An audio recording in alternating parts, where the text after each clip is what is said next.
I still remember the exact moment my life changed, not because of what I was told, but because of what someone tried so hard to hide. My name is Emily Carter, and until recently I believed my family was ordinary in every possible way. Nothing dramatic, nothing secretive, just a quiet suburban life built on routine, Sunday dinners, and carefully avoided arguments. That belief began to fracture the day I was called in for what I thought was a routine medical follow-up at St. Andrew's Medical Center in Ohio. He had gone in expecting nothing more than standard results, maybe a few recommendations about diet or stress, something predictable and forgettable.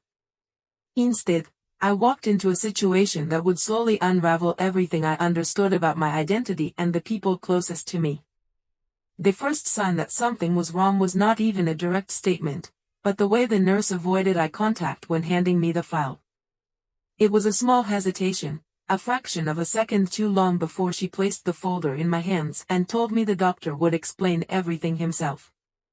I remember sitting in the examination room alone, holding that folder, noticing how unusually heavy it felt for something that was supposed to be routine. When Dr. Jonathan Hayes finally entered, his expression immediately told me this was not a normal consultation. It did not begin with the usual calm reassurance. Instead, he sat down carefully, opened my file, and paused in a way that made the silence feel deliberate. He asked me if anyone else in my family had access to my medical records. He told him no without hesitation, but even as I said it, I noticed the way his eyes briefly shifted back to the page in front of him as if confirming something he was not entirely comfortable saying aloud. That was when I first heard the term DNA report, something I had not expected to be part of a routine checkup. He explained that additional genetic screening had been performed due to a standard procedural flag, but the results in my file did not match what should have been expected based on my recorded family history. He did not fully understand what he meant at first, but I remember the way my hands tightened around the folder as I asked him to clarify. Instead of answering directly, he closed the file slightly and said there were inconsistencies that required verification before any final conclusions could be shared. It was at that moment I felt the first real shift in the room, not from what he said, but from what he was carefully not saying. He left the hospital that day with more questions than answers, but what stayed with me most was not the medical terminology or the technical language. It was the clear sense that something had been deliberately held back from me. And before I even had time to process that thought, I received a call from my father, Richard Carter, asking me casually how the appointment went. His voice was calm, almost rehearsed in its normality, and for a brief moment I considered telling him everything I had just learned. But something in his timing, his tone, and the immediacy of his call made me stop. Because it did not feel like coincidence. It felt like awareness. The call from my father did not leave my mind for the rest of the evening. It was not just that he had called immediately after my appointment, but the precision of it that unsettled me. Richard Carter had always been careful with timing, especially when it came to conversations that mattered. That evening, as I drove home from the hospital in silence, I kept replaying his voice in my head, trying to separate concern from control, but finding it increasingly difficult to tell the difference. When I finally answered his call, I kept my tone neutral, telling him the appointment had been routine, avoiding any detail that might reveal what I had seen or heard. He responded with relief that sounded immediate and practiced, as if he had been waiting for that exact answer. He asked no further questions, which should have reassured me, but instead it created another layer of discomfort.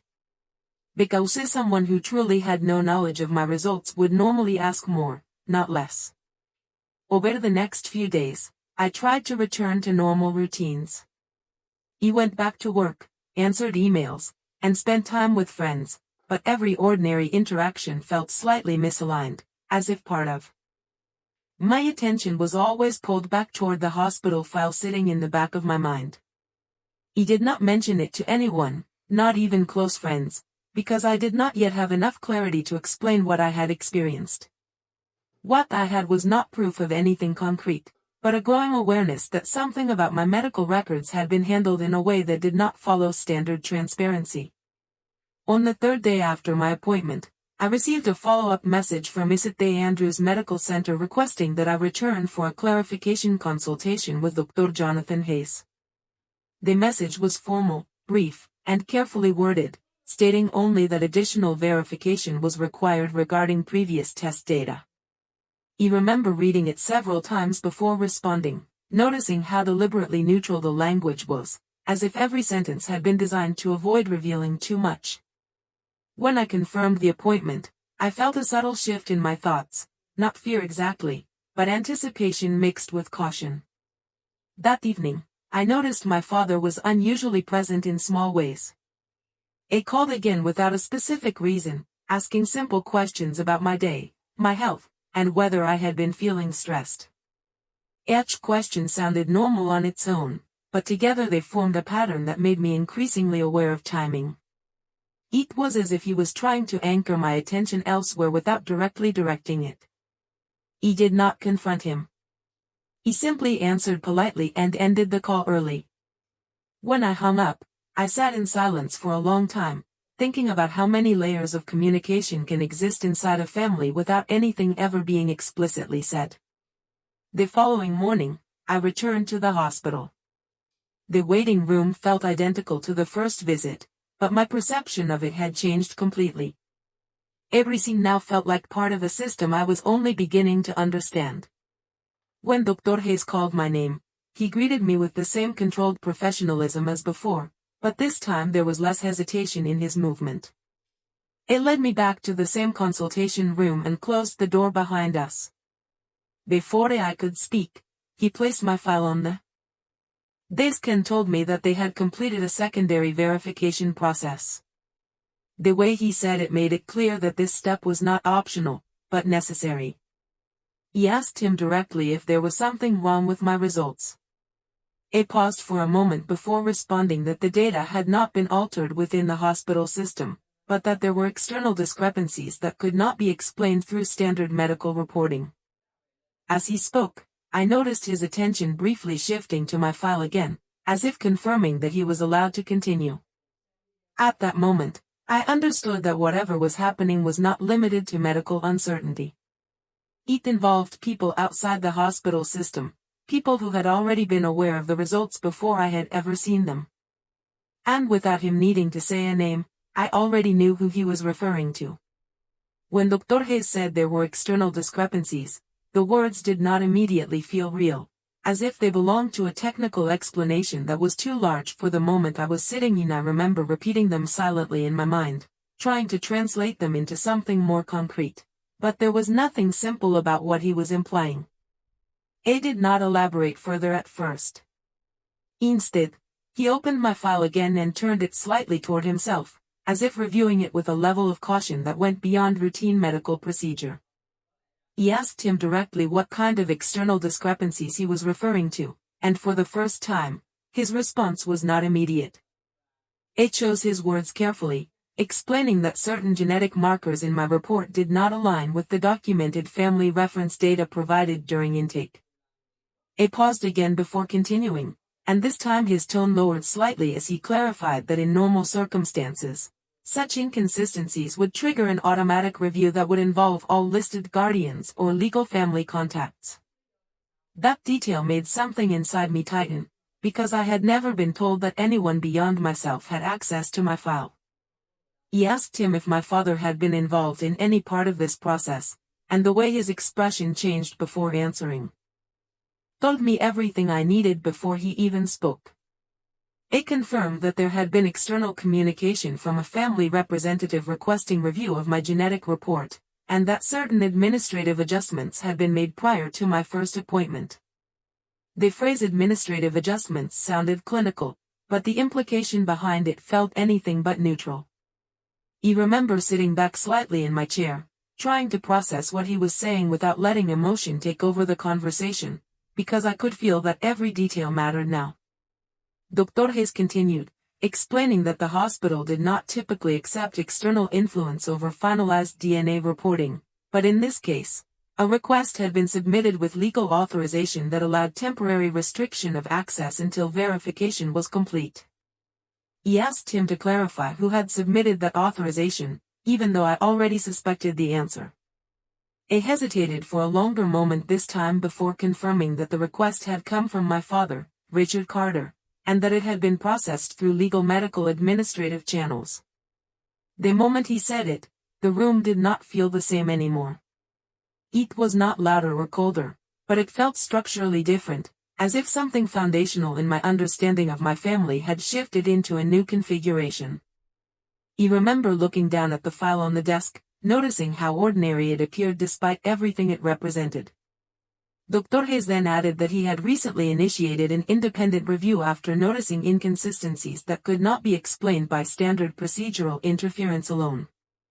He explained that the results he had originally seen did not match the version that had been delivered to me, and that this discrepancy was not something that could occur accidentally within their system. At that point, I asked him the question I had been avoiding since I first walked into the hospital days earlier. He asked him if my original DNA report had been altered. He did not answer immediately. Instead, he closed the file slowly and placed both hands on the table, looking at me directly. When he finally spoke, his answer was careful but definitive. He said that based on the internal audit, the report I had initially been shown did not match the original recorded genetic results stored in their secure system. There had been a modification request processed externally that changed what was presented to me. He did not speculate further on motive, but he did not need to. Because in that moment, sitting in that quiet consultation room, I understood that what I had been trying to piece together was no longer just about medical inconsistency. It was about intentional suppression of information that someone in my own family had actively worked to control before I ever saw it. After Dr. Hayes finished speaking, the room did not feel the same as it had when I first entered. It was still the same medical office, the same neutral colors, the same controlled lighting, but everything now felt shifted, as if the structure of what I understood about my life had been quietly rearranged without warning.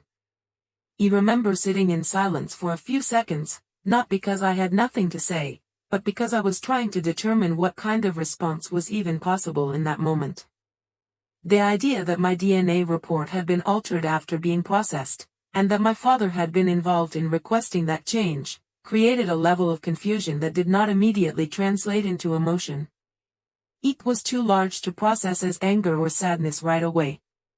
Instead, it felt like disorientation. He asked Dr. Hayes one more time to confirm what he meant, even though I already understood the answer. He repeated it carefully, explaining that the original genetic data in the hospital's secure system had never matched the version I had been shown, and that the alteration had occurred at the reporting access level, not within the laboratory analysis itself. That distinction mattered to him professionally, but to me it only reinforced the idea that someone had stepped into the process between truth and presentation. I remember asking him if this kind of intervention was common, and he immediately shook his head, explaining that while external requests could be submitted in rare cases, altering finalized patient-facing documentation required a level of authorization that was highly unusual and tightly controlled.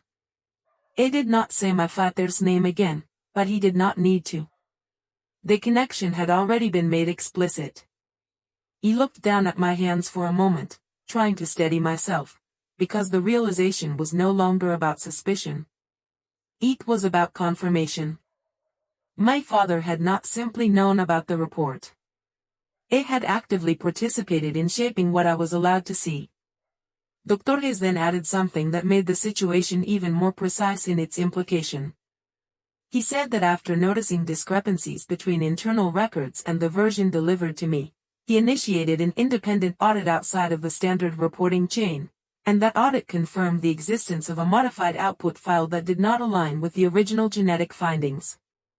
He emphasized that this type of discrepancy would normally trigger an immediate internal escalation, but in my case, the record showed that the modification had been flagged and temporarily sealed under external authorization before further review could occur. He asked him what the original report actually indicated, and there was a pause before he answered.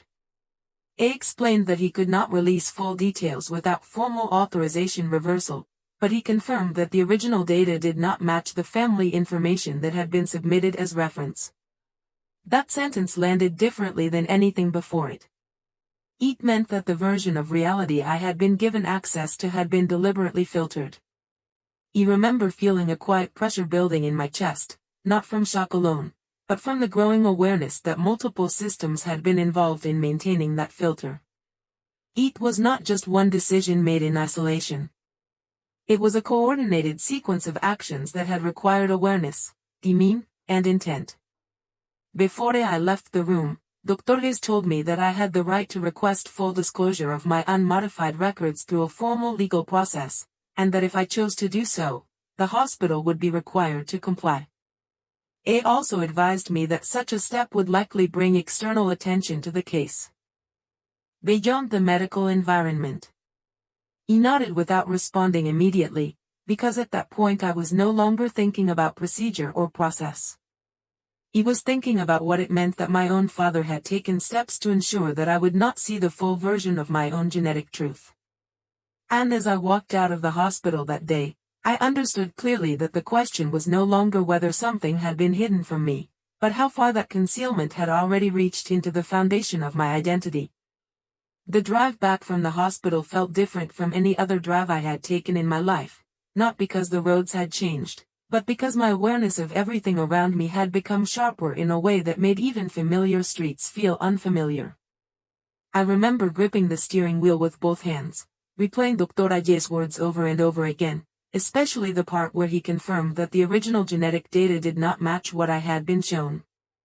The idea that there existed a version of my biological truth that I had never been allowed to see created a kind of silence in my mind that was louder than any conversation. By the time I reached my apartment, I no longer felt like I was returning home in the usual sense. It felt more like stepping into a space where I would have to decide what kind of truth I was willing to carry forward. Inside, everything looked unchanged. My bag went onto the chair, my keys on the counter, the small routines of normal life still intact, but none of it felt automatic anymore. He sat down at the kitchen table without turning on any music or television, because I needed to understand what I had just learned without any distraction. The first thought that kept returning was not about the medical data itself, but about timing. My father had called me immediately after my first appointment. At the time, I had assumed it was coincidence. Now, that timing felt like part of a larger pattern I had not been able to see until the structure was revealed to me piece by piece. He opened my phone and stared at his contact name for a long time. There was no new message from him since our last conversation, but that absence did not feel neutral anymore. It felt intentional, like a pause placed between actions that were already in motion. He did not call him right away. Instead, I found myself thinking about every interaction we had recently, searching for small details I might have missed. The way he asked casual questions about my health. The way he seemed unusually interested in my appointment timing. The way he never once asked what the results actually were. Each memory now carried a different weight, as if I was reinterpreting familiar moments through new information. Later that evening, I received a message from him asking if I wanted to come by for dinner later in the week. It was written in the same calm tone he always used, the same tone that now felt less like comfort and more like control. He read the message several times without replying, noticing how ordinary it appeared on the surface, and how different it felt underneath that surface. He did not respond immediately. Instead, I set the phone down and focused on the quiet in my apartment, trying to decide whether I was ready to step into another face-to-face interaction where I now knew something fundamental had already been altered without my knowledge. The following morning, I decided to do something I had never considered before. He contacted Dr. Hayes again, not through standard scheduling, but through a direct request for clarification. When he called me back, his tone was still professional, but there was a slight change in how carefully he chose his words. He asked him if there was any possibility that my father had misunderstood the information he requested or had acted without full awareness of its implications. There was a pause before he answered, and when he did, He said that the authorization submitted had been explicit and detailed, and that the system required full acknowledgement of intent before processing any modification request. That answer removed the last remaining space for ambiguity. It was no longer about misunderstanding or miscommunication. It was about decision. After the call ended, I sat for a long time without moving, realizing that I was now standing at a point where I could no longer interpret what had happened as something indirect or accidental. It was deliberate, structured, and sustained over time. And for the first time since leaving the hospital, I began to understand that the real question was not what my DNA report said, but why someone had invested effort into making sure I would not be allowed to see it in its original form. The next few days passed in a state that felt outwardly normal but internally fragmented, as if my daily life had continued on its usual schedule while a second layer of reality was now running underneath it. I went to work, answered messages, and performed the same routines I always had, but every action felt slightly disconnected from my attention, as though part of me was constantly holding on to something unresolved. He had not yet made a decision about confronting my father, and that uncertainty weighed more heavily than I expected.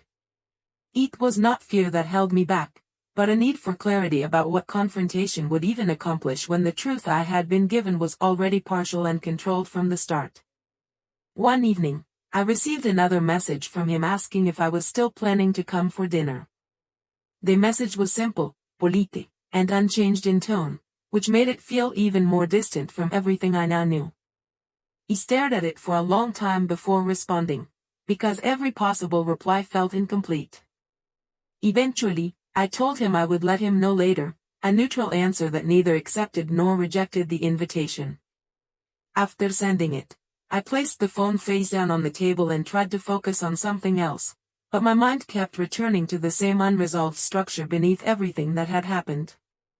He began to realize that the real impact of the DNA report was not only the alteration itself, but the fact that it had been contained within a system of silence that extended beyond the hospital and into my own family communication. That realization became clearer when I decided, 2 days later, to request formal access to my unmodified medical records through the hospital's legal disclosure process.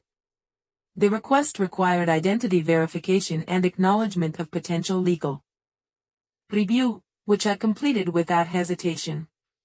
When I submitted it, I felt a shift that was not emotional but procedural, as if I had officially stepped into a different layer of the situation where information would no longer be filtered by informal channels. Later that same day, I received a call from Dr. Ais. His tone was more deliberate than before, and he informed me that my request had been received and was being processed, but he also mentioned something that he had not said during our previous meetings. It told me that after reviewing internal logs more carefully, he had identified a second layer of authorization tied to my file that did not originate from standard family consent protocols. When I asked him what that meant, he explained that there were additional access permissions placed on my records that suggested involvement beyond a single family request. It did not elaborate further on who else might have been connected, but the implication was clear enough that I did not need further explanation to feel its weight. After the call ended, I sat in silence for a long time, trying to understand how many layers had been placed between me and my own information without my awareness. It was no longer just about my father's actions. It was about a structure that had allowed those actions to be extended, reinforced, and maintained over time. That night, I could not sleep. Every time I closed my eyes, I found myself returning to the same question, not about what had been hidden, but about how long it had been possible to hide it in the first place without me ever knowing that I should have been looking for it. By the time the official hospital disclosure process had begun, my life had already settled into a strange kind of waiting state where every day felt structured on the surface but uncertain underneath. He continued working and maintaining normal conversations with people around me, but internally I was no longer fully participating in any of it. There was a part of my attention that remained constantly anchored to the idea that somewhere in a secured system, there existed a version of my genetic information that I had never been allowed to see.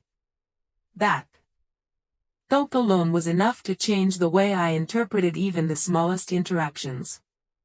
When my father called again 2 days later, his tone was unchanged, calm and routine, as if nothing in our dynamic had shifted at all. He asked simple questions about my week and whether I had received any updates from the hospital. He answered carefully, giving him no indication of what I now knew, but I found myself studying every pause in his speech more closely than before.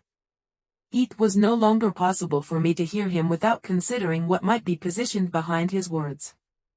Later that evening, I received an email notification from St. Andrew's Medical Center confirming that my request for full access to unmodified records had moved into the next stage of review. The message stated that additional verification steps were required due to the sensitive nature of external authorization history linked to my file. The phrasing was formal, but the implication was clear. My records were not only medically sensitive, but also administratively influenced in a way that required deeper scrutiny. I read the email several times before closing it, noticing how each sentence felt more significant than it initially appeared. A few hours after that, Dr. Jonathan Hayes called me again. His voice carried the same controlled professionalism, but there was a noticeable difference in how carefully he structured his sentences. It told me that the internal audit had progressed further and that they had identified multiple access points connected to my genetic file over the past several months. These access points, he explained, did not follow a single linear authorization trail, but instead showed layered permissions that had been applied and modified at different times. He asked him directly what that meant in practical terms, and after a brief pause, he said it suggested that control over my report had not been a single event, but an ongoing process. That phrase stayed with me more than anything else he said. An ongoing process implied maintenance, not interruption. It meant someone had repeatedly engaged with the system to ensure that what I saw remained consistent with what they intended. He asked him if there was any indication of who else had been involved besides my father. He responded carefully that while the hospital could not legally disclose identities tied to external requests at that stage, there were indicators of secondary authorization channels that did not originate from immediate family listings. He did not expand further, but the meaning behind his hesitation was enough to shift my understanding again. After the call ended, I sat in complete silence, realizing that what I had originally believed to be a single act of concealment was actually part of a sustained structure that had operated over time. That realization changed the emotional weight of everything that had happened. It was no longer just about a hidden DNA result. It was about the possibility that my access to foundational information about myself had been shaped and managed long before I ever became aware of it. That night, I found myself revisiting old memories, conversations, and moments that had once felt ordinary, now reinterpreted through the lens of this new understanding. And for the first time, I began to ask a question that felt far more unsettling than anything I had been told so far, not what was hidden from me, but how much of my life had already been influenced by decisions I had never been allowed to see. The next development in the hospital disclosure process did not arrive as a dramatic revelation, but as a structured notification that changed the direction of everything that had been building over the past several weeks. He received an official message from St. Andrew's Medical Center confirming that my request for full unmodified genetic records had been approved for supervised release under legal observation protocols. The wording was careful, emphasizing procedure and authorization, but what stood out most to me was the implication that my access was no longer just medical, but also administratively monitored. I remember reading the message multiple times, understanding that this was the first point where the system was acknowledging the depth of what had been done to my file. Shortly after, Dr. Jonathan Hayes contacted me again, asking if he could come in for what he described as a final clarification session before the release of the full record package. His tone was steady, but there was a noticeable seriousness in how he framed the request, as if he understood that what would happen next could not be undone once it began. When I arrived at the hospital, the atmosphere felt different from previous visits. It was not about the physical environment itself, but about my awareness of what the space now represented. It was no longer simply a patient reviewing results. I was the subject of an active audit process involving data, authorization trails, and external interference. When I entered the consultation room, Dr. Hayes was already seated, with my file placed carefully in front of him. It did not begin immediately. Instead, he took a moment before speaking, as if organizing not just information, but responsibility.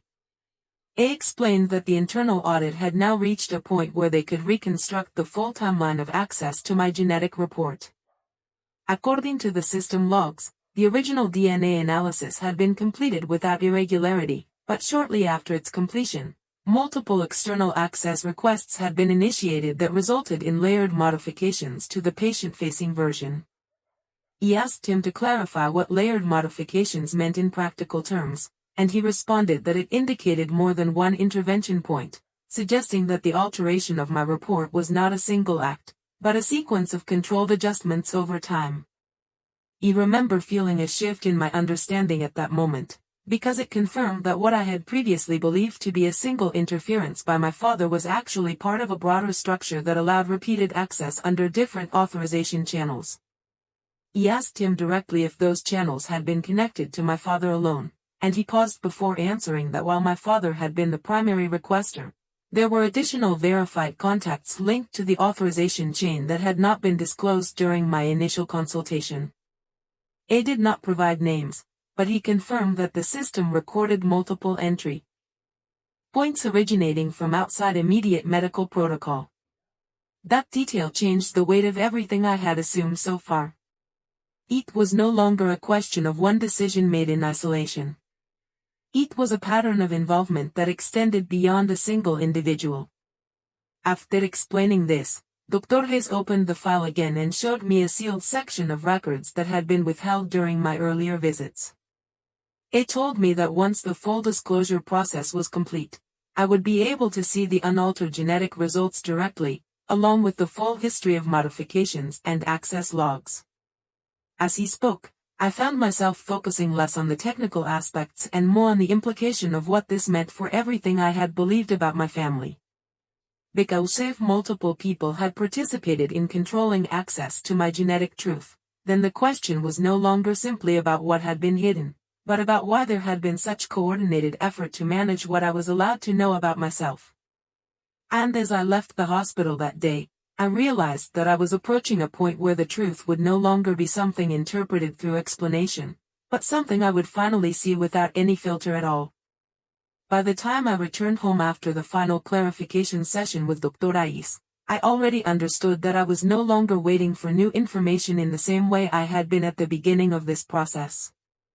What I was now waiting for was the complete structure of truth to be revealed without interruption, without filtering, and without interpretation from anyone else. The hospital had confirmed that my full genetic records, including the unmodified original DNA report and the complete access history, would be released under supervised legal conditions. That confirmation did not feel like closure. It felt like the beginning of something that could not be reversed once it was seen. That night, I barely slept. Every time I closed my eyes, I found myself returning to the idea that somewhere in a secure database there existed a version of my identity that had been intentionally shielded from me for months. The following morning, I received a scheduled notification instructing me to return to St. Andrews Medical Center for final disclosure under supervised conditions. There was no emotional language in the message, only procedural steps, identification requirements, and confirmation of time and place. When I arrived at the hospital, the atmosphere felt even more controlled than before, as if the building itself had adapted to the seriousness of what was about to occur. He was escorted to a private consultation room where Dr. Jonathan Hayes was already waiting, along with a legal compliance officer responsible for overseeing the release process. The file containing my records was placed in front of me, sealed but no longer restricted.